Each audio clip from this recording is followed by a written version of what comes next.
ஒரு வீடியோ 2 நாளைக்கு முன்னாடி பார்த்தேன். பெரிய அதிர்ச்சி. எல்ஜிபிடிக்யூ இந்த இழவை பேசுகிறதுக்கே உண்மையிலேயே வாய் கூசுது.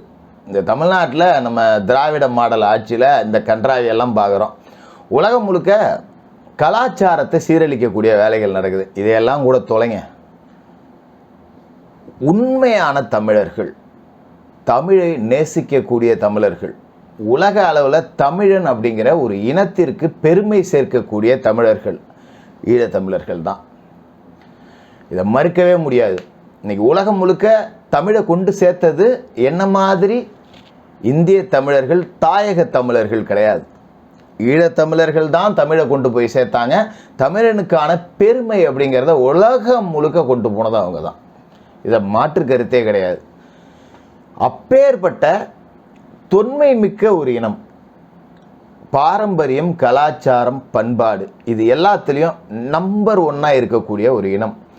இந்த உலகத்திலேயே ஒருவனுக்கு ஒருத்தி அப்படிங்கிற கலாச்சாரத்தை இன்னைக்கும் போற்றிக்கிட்டு இருக்கக்கூடிய ஒரு இனம். இந்த இனத்தை வவுனியாவில் எல்ஜிபிடிக்யூன்னு ஒரு பேரணி, வானவில் பேரணி வாந்தி வருது. இதை பற்றி நான் விவரித்து சொல்கிறதுக்கே வேறு வழி இல்லை, சொல்லி தான் ஆகணும் அப்படிங்கிறதுக்காக சொல்கிறேன். இதை இந்த கருமத்தெல்லாம் நம்ம கேள்விப்பட்டதே இல்லைங்க. என்ன கலாச்சாரங்க இது? இப்போ சில மாதங்களுக்கு முன்னாடி சென்னையில் ஒரு பேரணி நடந்தது, வானவில் பேரணி அப்படின்னு சொல்லிட்டு. நீங்கள் அப்படியே ஸ்டெப் பை ஸ்டெப்பாக பாருங்களேன். நட்சத்திரம் நகர்கிறதுன்னு ஒரு படம் வந்துச்சு பார்த்தீங்களா? இந்த இழவு தான் அதுவும், வேற ஒன்றுலாம் கிடையாது. நட்சத்திரத்தை நகத்தை பார்த்துருக்கானுங்க. இப்போ வானவில் பேரணி அப்படின்னு ஒன்று நடந்துச்சு. இதை தொடங்கி வச்சது யார் அப்படின்னு பார்த்தீங்கன்னா, ரொம்பலாம் யோசிக்க வேண்டியதில்லை. தமிழனுக்கு ஒரு பிரச்சனை வருதுன்னா அதுக்கு 2 பேர் காரணமாக இருப்பாங்க. ஒன்று ஆரியன், இன்னொன்று திராவிடன். ஆரியன் கூட இப்போ கொஞ்சம் திருந்திக்கிட்டான்னு நினைக்கிறேன். பெருசாக நம்ம கலாச்சாரத்தெல்லாம், பாரம்பரியம், பண்பாடு, நம்ம வரலாறெல்லாம் அழித்தது அவன்தான். இப்போ அவன் கொஞ்சம் திருந்திக்கிட்டான்னு நினைக்கிறேன். ஆனால் இந்த திராவிடன் திருந்தவே மாட்டேங்கிறான். நம்ம திராவிட மாடல் இளவரசர் உதயநிதி ஸ்டாலின் அவர்களோட மனைவி கிருத்திகா உதயநிதி தான் இந்த வானவில் பேரணியை தொடங்கி வச்சாங்க. கேட்டால் அவங்களோட ஃபஸ்ட்டு என் உணவு என் உரிமைன்னானுங்க. இப்போ என் உடம்பு என் செக்ஸு என் உரிமைன்ட்டானுங்க. இந்த அளவுக்கு எதுக்கியா நம்ம கலாச்சாரம் கஸ்மாலன்னுட்டு இருக்கிறது? பேசாமல் தெருவுக்கு தெரு ரெட் லைட் ஏரியாவை திறந்து விட்டு போயிடுங்க. இங்கே என்ன சாராயம் இல்லையா, கஞ்சா இல்லையா, எல்லாம் மயிரும் மட்டையும் தான் இருக்குது. இதையும் திறந்து வச்சுட்டு போங்க. கற்பழிப்புகளாவது குறையும். சின்ன குழந்தைங்களை அப்யூஸ் பண்ணுறானுங்க, இந்த கருமமாவது குறையும். அதையும் திறந்து விட்டு போங்களேன். இந்த வானவில் பேரணின்னா என்னென்னா, LGBTQ, lesbian, K, bisexual, transgender. பெண்ணுக்கு பெண் லெஸ்பியன், ஆணுக்கு ஆண் கே, இதில் பைசெக்சுவல், டிரான்ஸ்ஜெண்டர். அதாவது நான் ஆணாக இருக்கேன் அப்படின்னா நான் பெண்ணாக உணர்ந்தேன்னா நான் பெண்ணா. ஐயோ வேண்டாங்க, எனக்கு நான் ஏதாவது கெட்ட வார்த்தை பேசிடுவேன். எனக்கு அவ்வளோ கோபம் வருது இதை பற்றி பேசும்போது. அதாவது பிறப்பால் ஆணாக பிறந்து உள்ளுக்குள்ளே பெண் தன்மையோடு இருக்கக்கூடியவர்கள் திருநங்கைகள். இந்த பெயரை சூட்டினது கருணாநிதி தான். அதை நாம் வரவேற்கிறோம். நான் வாழ்க்கையில் உருப்படியாக செஞ்ச ஒரு காரியம் அப்படின்னு வேணால் வச்சுக்கலாம். அந்த திருநங்கைகள் மாறுறாங்க பார்த்தீங்களா, ஒரு குறிப்பிட்ட வயசுக்கு மேலே அவங்களுக்கு அந்த பாலின மாற்றம் அப்படிங்கிறது உடம்புக்குள்ளே வருது. அது பிறகு அவங்க மாறிக்கிறாங்க. சத்திர சிகிச்சைகள்லாம் பண்ணி உறுப்புகளை கூட மாற்றிக்கிறாங்க. இது அவங்களோட தப்பு கிடையாது. இது இயற்கையோட படைப்பு, இல்லை இறைவனோட படைப்பு, 2ல் ஏதோ ஒன்று வச்சுக்கோங்க. இது அவங்கள தப்புன்னே நம்ம சொல்ல முடியாது. அவர்கள் போற்ற தகுந்தவர்கள். அவங்க எந்த தப்புமே பண்ணலை. அது அவங்களோட பிறவி, அவங்களோட படைப்பு. இது ஒரு சிறந்த படைப்பு அப்படின்னு கூட வச்சுக்கலாம். ஏன்னா இங்கே ஆணுக்கு நிகராக பெண்கள் இருக்காங்க. மக்கள் தொகையில் குறைவாக இருக்கக்கூடியவர்கள் யார் அப்படின்னு பார்த்தீங்கன்னா இந்த திருநங்கைகள், திருநம்பிகள் தான். என்றைக்குமே குறைவாக இருக்கக்கூடியதற்கு மவுசு கூட. ஆனால் நாம் திருநங்கைகளையும் திருநம்பிகளையும் ஒரு 3ஆம் தர குடிமக்களை விட கீழே தான் நடத்துகிறோம். அவங்களுக்கு வேலை கொடுக்கறதில்ல, போகிறதில்ல. பல இடங்களில் யாசகம் பெற்று கைத்தட்டி யாசகம் வாங்கிட்டு இருந்தாங்க. இப்போ சில இடத்துல பாலியல் தொழில் செய்கிறாங்க. இன்னும் பல விஷயங்கள் அதுக்குள்ளே இருக்குது. அது நம்ம டீப்பாக போக வேண்டியதில்லை. ஏன்னா எல்லாரும் அதை பண்ணுறதில்ல. இன்றைக்கெல்லாம் திருநங்கைகள் எல்லா துறையிலையும் முன்னுக்கு வராங்க. மீடியாவிலேருந்து, கணினித்துறையிலேருந்து, நடிப்புலேருந்து, போலீஸாக கூட திருநங்கைகள் ஆகியிருக்காங்க. இதை வரவேற்கிறோம். இந்த மாற்றம் நிச்சயமாக நல்ல மாற்றமாக இருக்கணும். 2வது, ஒரு காலகட்டத்தில் பார்த்திங்கன்னா ஒரு பஸ்ஸில் திருநங்கை ஏறிச்சுன்னா எல்லோரும் ஒரு மாதிரி பார்ப்பாங்க. இப்போல்லாம் அக்கான்னு சொல்லிட்டு சகஜமாக பக்கத்து சீட்டில் உட்காராங்க. நான்லாம் உட்காந்துருக்கேன். நான் தனி சீட்டில் உட்காந்துருந்தேன்னா கூட கூப்பிட்டு ஏன் நிற்கிறீங்க, உட்காருங்கன்னு சொல்லுவேன். அந்த அளவுக்கு சமூகத்தில் மாற்றம் வந்திருக்கு. இந்த மாற்றம் தான் தேவை.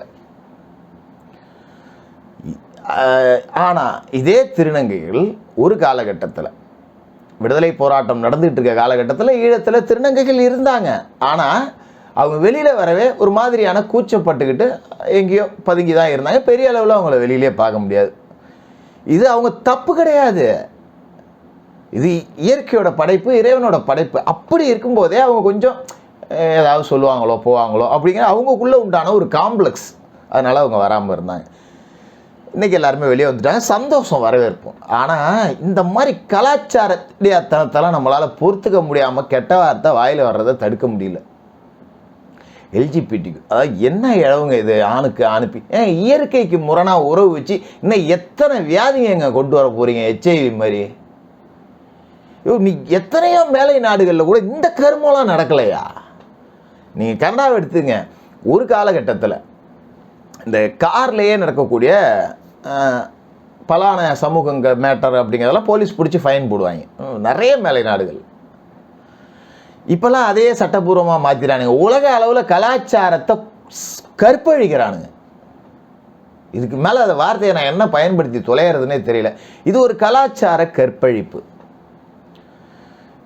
இதை எங்கே திணிக்கணும்னு கரெக்டாக திணிக்கிறானுங்க. எவன் திணிக்கிறான்னு தான் கரெக்டாக கண்டுபிடிக்கணும். ஏன் திணிக்கிறான்? குறிப்பிட்டு தமிழர்கள்ட்ட திணிச்சு வச்சு இங்கே கிருத்தியா உதயநிதி ஒரு கொடியசைத்து தொடங்கி வைக்கிறாங்க. பெரிய புதுசாக இவங்க ஜெட்டு விட்டாங்கன்னு சொல்லிட்டு இது இப்போ வவுனியா வரைக்கும் போயிடுச்சு. எனக்கு வவுத்தெரிச்சலாக இருக்குது.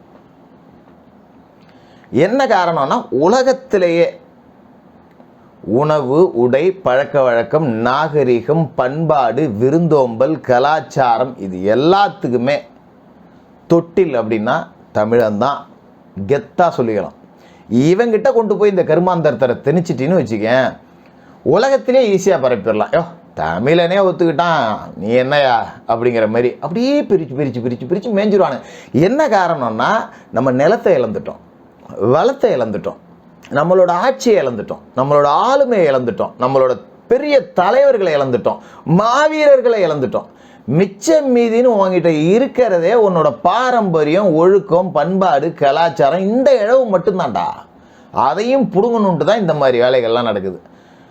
குறிப்பிட்டு சொல்கிறேன் பார்த்தீங்களா, ஒரு காலகட்டத்தில் நீங்கள் தமிழினத்தில் பார்த்தீங்கன்னா கறி வாங்கி திங்கிறதுன்னு ஒன்று கிடையவே கிடையாது. பிராய்லர் கோழி வாங்கிறது, மட்டன் வாங்குறது இதெல்லாம் கிடையவே கிடையாது. கோழி அடிக்கிறதும் பாங்க, வீட்டில் கோழி வளர்ப்பாங்க. சொந்த பொந்தம் யாராவது வந்துட்டா இல்லை நல்லது கெட்டதுன்னா அந்த கோழியை அடித்து குழம்பு வைப்பாங்க. அதுமாரி ஊரில் ஒரு 20 குடும்பம் ஒன்று சேர்ந்து ஒரு ஆட்டை வெட்டி அவங்க உள்ள கூறு போட்டுக்குவாங்க. கிலோ கணக்கெலாம் கிடையாது. கூறு போட்டு தீபாவளி நாளில், முக்கியமான விசேஷ நாட்களில், வீட்டு சாமி கும்பிட்ற நாளில் அந்த கறியை பிரிச்சுக்குவாங்க. இன்றைக்கெல்லாம் ஞாயிற்றுக்கிழமை கறி வாங்கலைன்னா தெய்வ குத்தம் மாதிரி பார்க்குறானுங்க. அந்தளவுக்கு உணவு கலாச்சாரத்தை கொண்டாந்து திணிச்சிட்டானுங்க.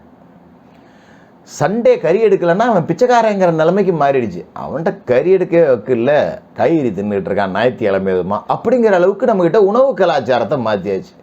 நமக்கு கறினாரே கறி குழம்பு, தண்ணியாக குழம்பு வச்சு இந்த கெடா வீட்டிலலாம் சாப்பிடுவோம். அதான் நம்ம கறி குழம்பு. இங்கே என்னடா அண்ணா தெருவுக்கு தெரு சிக்கன் 65 வந்துருச்சு. இந்த பஜ்ஜி போடுற கடை, இந்த கடையெல்லாம் காணும். நமக்கு என்ன காலையில் போனோம்னா சூடாக பஜ்ஜி வடை இப்படி தான் சாப்பிட்டு ஓட்டுவோம். இப்போ எங்கே தெருவுக்கு தெரு சிக்கன் 65, தெருவுக்கு தெரு பானிபூரி, உணவு முடிச்சாச்சு. எங்கே போனாலும் நூடுல்ஸ், எங்கே போனாலும் ஃப்ரைட் ரைஸ், எங்கே போனாலும் பாஸ்தா, எங்கே போனாலும் சவர்மா. இதுதான் நம்மளோட உணவு அப்படிங்கிறதே மொத்தமாக சொல்லிய முடிச்சிட்டாங்க. என்ன இழவுங்க, ஒரே உங்களோட உணவு கலாச்சாரத்தை டோட்டலாக சோழியை முடிச்சு விட்டாங்க. இப்போ உனக்குன்னு என்ன இருக்குது? வேறு ஒரு இழவும் இல்லை. உங்ககிட்ட ஒழுக்கமும் பண்பாடு கலாச்சாரமும் தான் இருக்குது. இதையும் அழிக்கணும் அப்படின்ட்டு தான் இந்த எல்ஜிபிடிக்கு.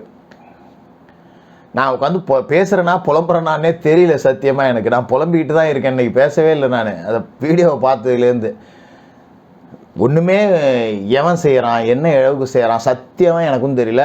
உங்களுக்கு தெரிஞ்சால் சொல்லுங்கள், நானும் கேட்டுக்கிறேன். ஆனால் இந்த மாதிரியான கலாச்சார சீரழிவுக்கு யாருமே இடம் கொடுக்காதீங்க. ஏன்னா இந்த வவுனியா பேரணியை கொஞ்சம் டீப்பாக பார்த்தீங்கன்னா தெரியும்.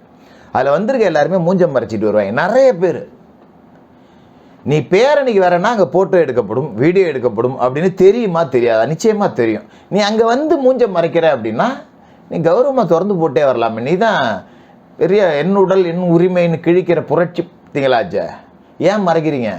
அப்போ எவனோ உங்களை காசு கொடுத்து கூட்டு வந்திருக்கான், முகம் தெரிஞ்சால் அசிங்கமாக போயிடுமோ அப்படின்னு சொல்லிட்டு அங்கே வந்து மூஞ்ச மறைக்கிறீங்க. வாங்கின காசுக்கு தான் அங்கே நீங்கள் வந்துடுறீங்க. அப்போ இந்த காசு கொடுத்தவன் யார் அப்படிங்கிறத கண்டுபிடிச்சி கலட்டிக்கிட்டு அவனை செருப்பால் அடித்தா நம்ம கலாச்சாரத்தை காப்பாற்றலாம். பார்ப்போம் தொடர்ந்து என்ன நடக்குதுன்னு.